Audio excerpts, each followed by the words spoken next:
Hari ini kita akan menyelami alur cerita dari film The Gray Man 2 yang rilis pada tahun 2025. Film penuh konspirasi dan aksi mematikan dari Tiongkok yang bikin deg-degan sejak menit pertama. Langsung saja kita bahas alur lengkapnya.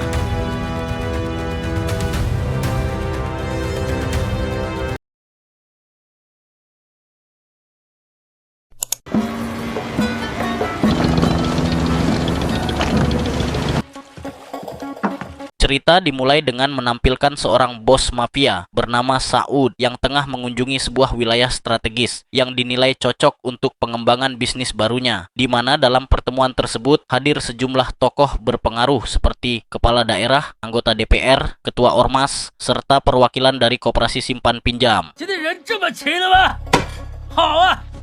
最适合做旅游区的，上场那边盖2个酒店，那里面当然要有赌场了，交给我了，好吧？ Ria, takabur, sum'ah, dan sikap sejenisnya sekilas tampak dari perilaku bos Saud, di mana kekayaan dan kekuasaan membuatnya menjadi tinggi hati, bahkan terhadap kepala daerah sekalipun, yang berani ia rendahkan dengan sikap yang tidak pantas dan bertentangan dengan norma-norma etika serta kesopanan. 本来是要特意提醒你呀，不过你放心，我抓住他了。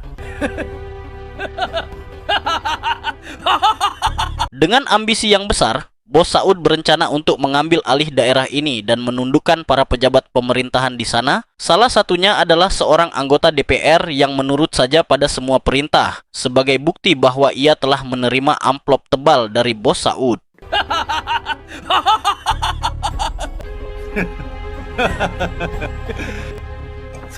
Berbeda dengan para pemimpin daerah lainnya, mereka tampak cukup tenang dalam menghadapi sikap angkuh dan sewenang-wenang bos Saud, yang karena ingin pamer kekuasaan dengan sombongnya menyiramkan air ke kepala seorang ketua ormas. Dan karena dianggap sudah keterlaluan, sang ketua ormas pun langsung berdiri dari kursinya. Namun tiba-tiba, 我当然不信了，一枪打爆你的头啊！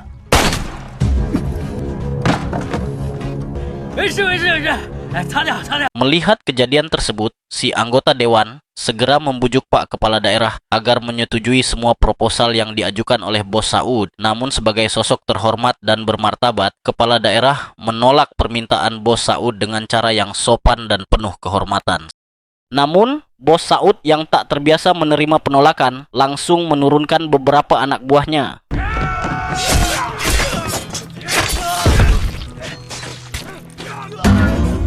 Bukan hanya bos Saud yang datang membawa preman, sebab si kepala daerah pun telah membawa seorang ahli bela diri berjuluk Ksatria Bergitar.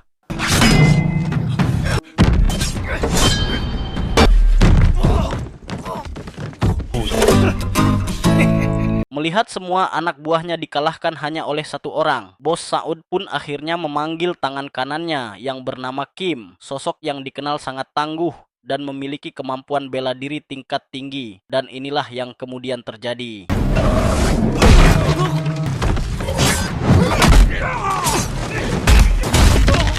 Setelah berhasil mengalahkan Ksatria Bergitar dan seluruh ahli bela diri yang ada, Kim pun membasuh wajahnya dengan infused water, di mana sikap santai dan tenangnya langsung membuat semua orang di sekitarnya menjadi ketar-ketir dan tak satu pun yang berani maju lagi.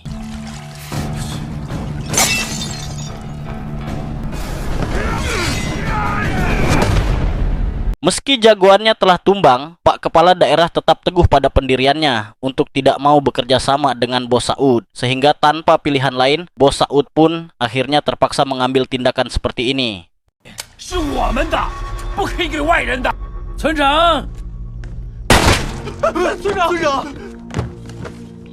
Tak hanya berhenti di situ, bos Saud kemudian memanfaatkan sidik jari jenazah untuk surat pernyataan izin usahanya, yang tak berselang lama terdengar suara dari dalam ruangan, sehingga Kim pun diperintahkan untuk memeriksanya.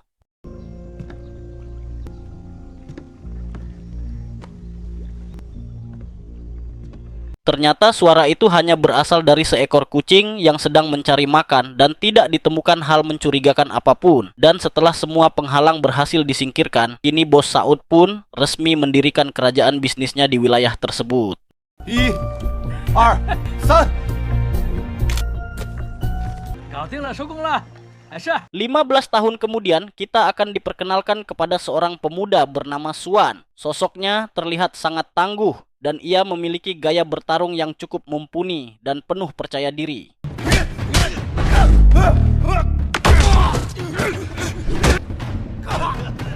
Tanpa diduga, Kim ternyata menyaksikan langsung aksi Xuan barusan, sehingga tanpa ragu sedikit pun, Kim yang merasa terkesan pun langsung merekrut Xuan dan menjadikannya sebagai tangan kanannya. 叫什么名字？ 苏啊， Di saat yang sama, di tempat lain, Bos Saud yang kini namanya sudah sangat terkenal, kedatangan tamu agung yang merupakan mitra bisnisnya dari luar negeri, di mana perilaku semena-mena dan seenaknya pun ditunjukkan oleh si mitra saat ia tertarik pada salah satu pelayan wanita dan langsung membawanya pergi tanpa sang wanita mampu memberikan penolakan.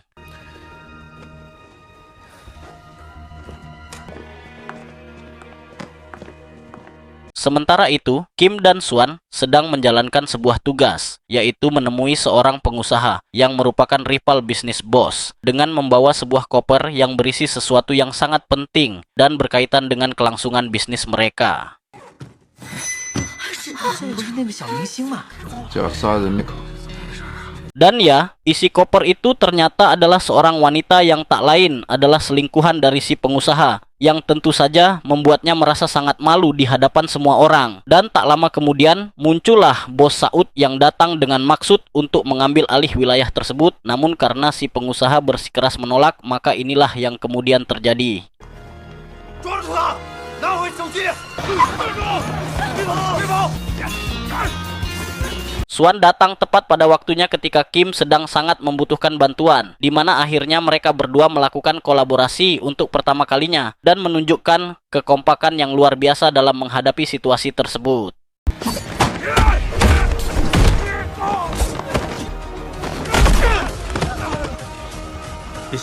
Entah apa alasan sebenarnya, Xuan tampak sangat membenci pengusaha ini dan begitu berambisi untuk menghabisi nyawanya. Bahkan himbauan dari Kim pun sama sekali tidak digubris, yang pada akhirnya membuat mereka berdua harus digelandang ke kantor polisi. 放在地上，全部扣回去。 Disinilah kita akan menyaksikan kekuatan uang yang sesungguhnya, yang sangat dahsyat ketika keduanya berhasil lolos dari jeratan hukum dan langsung bebas pada hari yang sama, di mana Kim mulai menyadari bahwa ada sesuatu yang sedang disembunyikan oleh Xuan, yang ternyata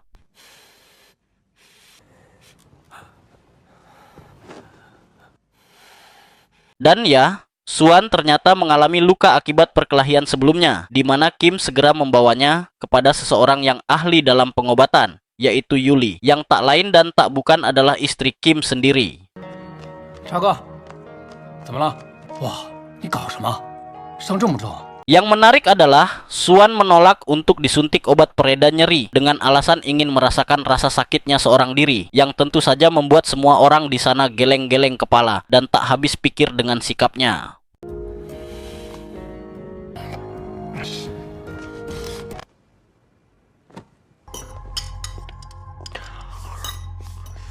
Beberapa hari kemudian, Kim untuk pertama kalinya membawa Xuan ke hadapan Bos Saud untuk diperkenalkan sebagai tangan kanan barunya, di mana Xuan tampak menyimpan tatapan yang dalam kepada Bos Saud, entah apa yang sebenarnya ada di dalam isi hati dan pikirannya. Karena Xuan memang sangat pandai menyimpan rahasia, termasuk soal menyembunyikan dana milik rakyat jelata.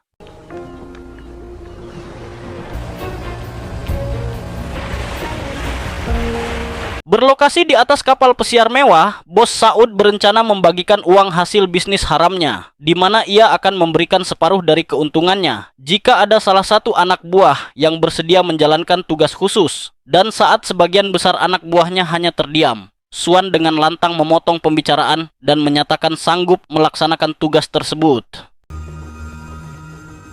我去。你叫什么名字？苏啊。 Atas keputusan Xuan yang sepihak itu, Kim pun merasa cukup kesal dan marah kepada Xuan karena dianggap telah bertindak gegabah tanpa perintah, sehingga menimbulkan sedikit konflik di antara mereka berdua. Namun ketegangan itu tidak berlangsung lama. 你要死怕了！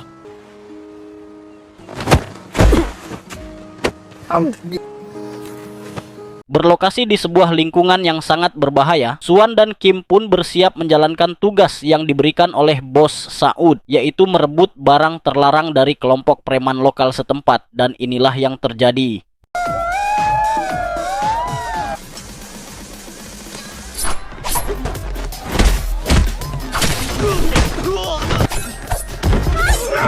Di saat yang sama, di luar lokasi, Kim berhasil mengambil alih truk yang berisi barang terlarang tersebut, sementara Suan yang bertarung seorang diri akhirnya mengalami luka yang cukup parah. Dan tepat ketika Suan hendak dihabisi, tiba-tiba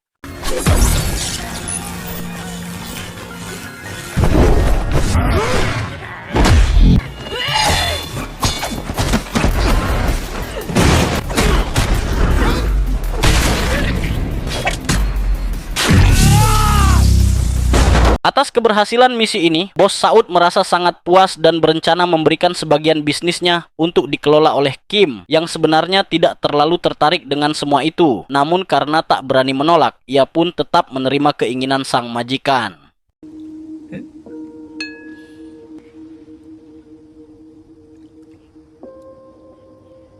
Sepulangnya ke rumah, Kim mendapat kabar gembira tentang kehamilan istri tercintanya yang langsung mereka rayakan dengan makan bersama. Dan tak hanya itu saja, Kim juga menerima hadiah berharga dari tangan kanannya, yaitu Suan, berupa kalung peninggalan mendiang ayahnya, karena Suan sudah menganggap Kim sebagai saudara kandungnya sendiri.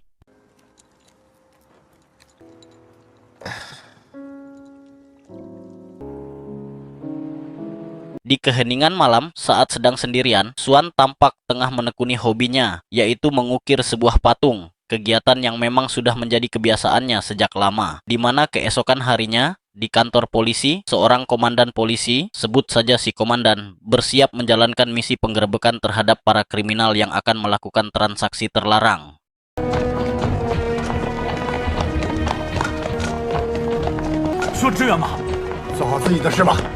Rupanya para kriminal yang dimaksud adalah bos Saud dan kelompok mafia asal Meksiko yang sedang melakukan transaksi barang terlarang dengan nilai jual yang sangat tinggi. Namun sebelum transaksi selesai dilakukan, sang komandan bersama pasukannya keburu datang, dan inilah yang kemudian terjadi.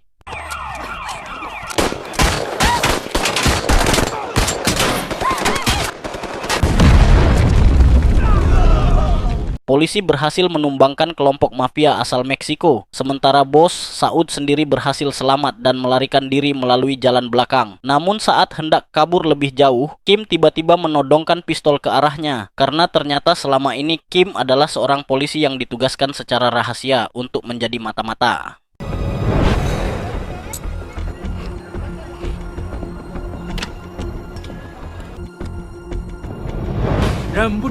Dan sungguh sangat di luar dugaan, ketika Kim masih menodongkan pistolnya, Suan tiba-tiba saja mengangkat pistol dan langsung menembak Kim hingga tubuhnya terjatuh ke dalam sungai.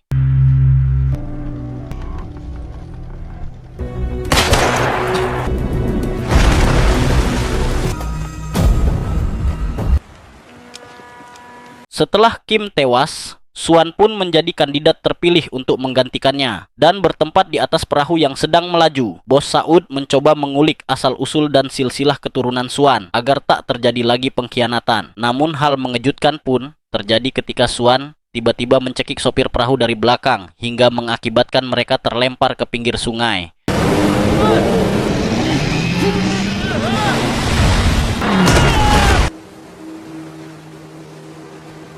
Kejutan ternyata masih belum berakhir, karena Kim ternyata masih hidup tanpa mengalami luka tembak sedikit pun. Sebab pada saat kejadian, Suan sengaja menembak ke arah kalung pemberian mendiang ayahnya yang terbuat dari bahan besi yang kuat, yang membuktikan bahwa Suan memang tidak berniat mencelakai Kim. Dan tak lama kemudian Kim menerima pesan dari Suan yang memberitahu lokasi keberadaannya saat ini serta memintanya datang ke sana untuk menyaksikan secara langsung kematian bos Saud yang berlangsung di dalam sebuah kapal.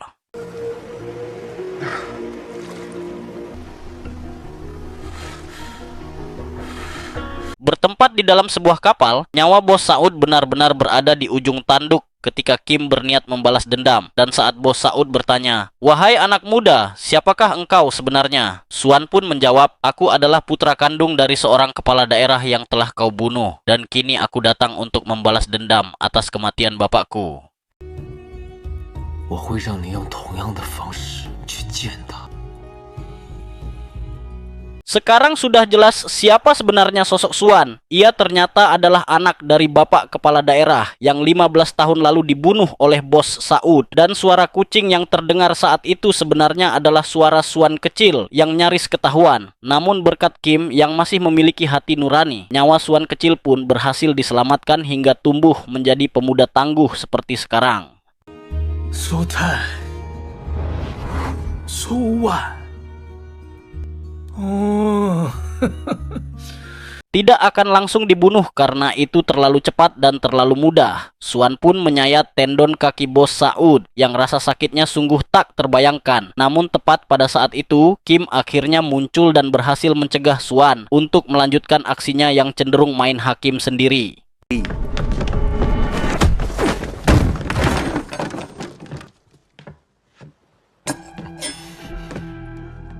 Setelah sempat terjadi sedikit ketegangan, Suan akhirnya berhasil dibuat mengerti bahwa balas dendam bukanlah jalan yang baik dan justru akan membuatnya semakin merasa terpuruk. Dan sesuai dengan SOP, Kim pun segera menghubungi si komandan agar datang untuk memproses bos Saud sesuai aturan hukum. Yang tak berapa lama kemudian si komandan pun akhirnya datang, namun tiba-tiba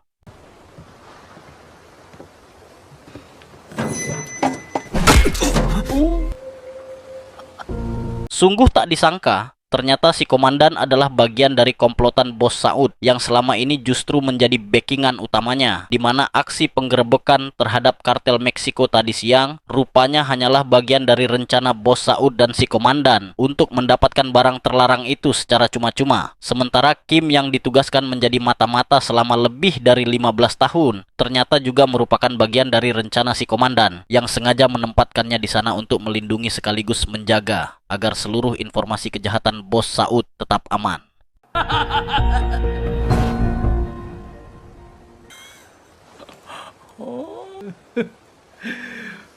Kini keadaan pun berbalik. Kim dan Suan justru diikat di dalam kapal dan dibiarkan terbakar hidup-hidup di sana.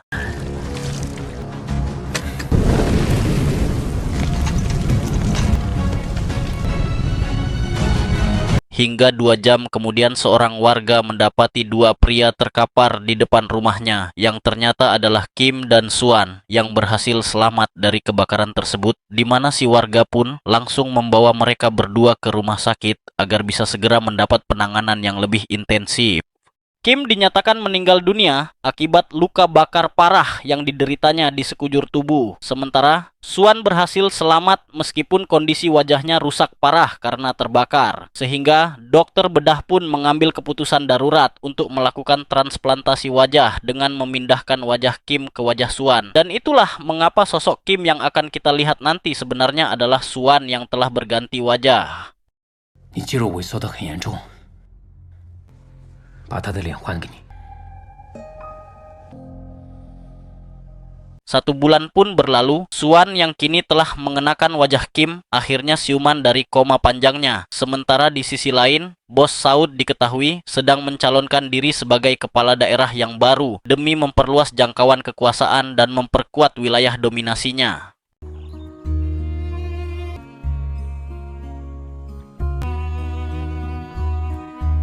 Tak ingin terus larut dalam keterpurukan yang mendalam, Suan pun segera memulai latihan intensif guna mengasah kembali kemampuan fisiknya. Sementara di saat yang bersamaan Yuli, istri dari mendiang Kim, didatangi oleh si komandan yang memiliki niat buruk terhadap dirinya.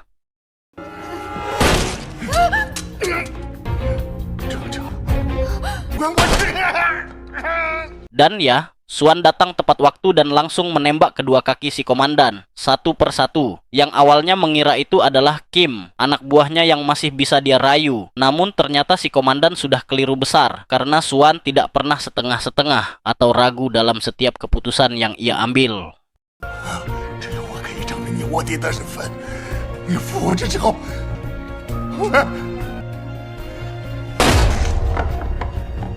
Setelah menghabisi si komandan, Suan pun mengajak Yuli berbincang di pinggir sungai. Dan dengan jujur ia mengungkapkan bahwa dirinya bukanlah Kim, melainkan Suan, karena Kim telah tewas akibat kebakaran. Dan kini Suan meminta izin kepada Yuli untuk membalas dendam atas kematian Kim, suaminya yang juga telah ia anggap sebagai saudara kandungnya sendiri.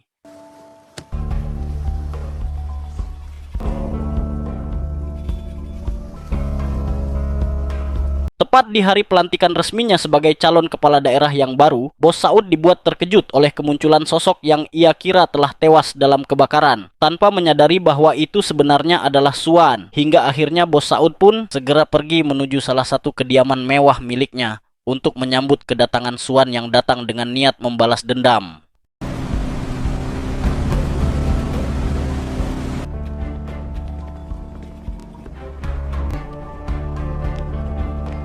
Sesampainya Suan di tempat, Bos Saud yang pengecut pun langsung melarikan diri ke lantai atas dan menyerahkan seluruh urusan kepada pasukannya, yang jika mereka mengira Suan akan gentar menghadapi jumlah yang banyak dan senjata tajam yang mereka bawa, maka mereka sudah keliru besar karena inilah yang terjadi.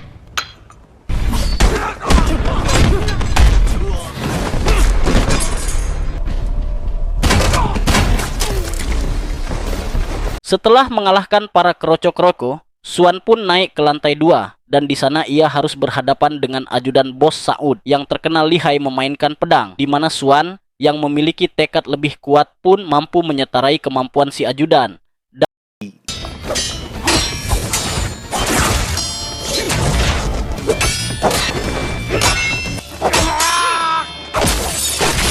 Setelah berhasil menghabisi si ajudan, kini tibalah saatnya Suan menghadapi Bos Saud yang secara tiba-tiba muncul dari arah belakang dan langsung menembak kedua kaki Suan hingga ia terkapar. Yang tepat ketika Bos Saud hendak mendekatinya, tiba-tiba saja sesuatu pun terjadi.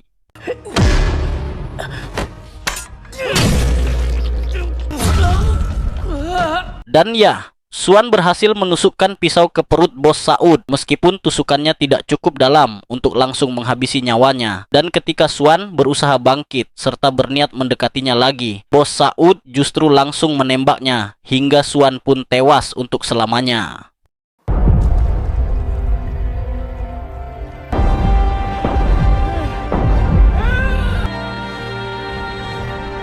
Di saat yang sama, Yuli akhirnya melahirkan anak pertamanya tanpa didampingi oleh sosok Kim sang suami, di mana saat Yuli hendak pulang bersama sang bayi, secara kebetulan ia satu lift dengan Bos Saud yang baru saja selesai mendapat perawatan akibat luka tikaman, tanpa menyadari bahwa wanita di sampingnya adalah istri Kim. Bos Saud dan anak buahnya pun membicarakan tentang keberhasilan mereka menghabisi nyawa Suan, sehingga mendengar Suan telah gagal balas dendam, Yuli pun melakukan sesuatu yang tidak biasa dilakukan oleh ibu-ibu yang baru selesai persalinan, yaitu inilah yang terjadi.